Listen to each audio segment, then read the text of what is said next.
आइए स्टार्ट करते हैं अपनी एक्सरसाइज का नेक्स्ट क्वेश्चन, जो कि हमारा क्वेश्चन नंबर 2 है। Explain the working of different parts of the oscilloscope. हमने इसमें कैथोड रे ऑसिलोस्कोप के डिफरेंट पार्ट्स की वर्किंग को एक्सप्लेन करना है।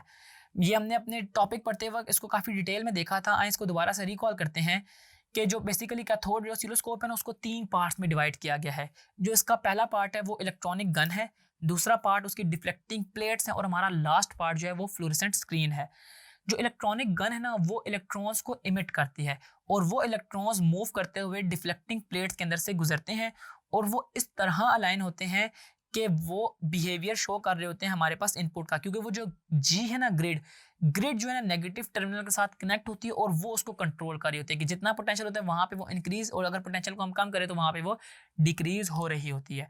ठीक है, तो यूँ आपको पता चल रहा है कि हमारे पास ग्रिड जो है वो इलेक्ट्रॉन की मूवमेंट को कंट्रोल कर रही है। और जो हमारे पास फ्लोरेसेंट स्क्रीन है वो बनी हुई है फॉस्फर से। अब फॉस्फर एक ऐसा मटेरियल है कि जब उसके ऊपर इलेक्ट्रॉन गिरते हैं तो वो लाइट इमिट करते हैं और हमारे पास स्क्रीन पे लाइट इमिट होती है जो एज अ आउटपुट हम देख रहे होते हैं अपने वोल्टेज को और करंट को। ठीक है, तो ये हमारे पास कैथोड रे ऑसिलोस्कोप की वर्किंग थी, जिसमें आपने इलेक्ट्रॉनिक गन, डिफ्लेक्टिंग प्लेट्स और फ्लोरेसेंट स्क्रीन को वन बाय वन करके एक्सप्लेन कर देना है।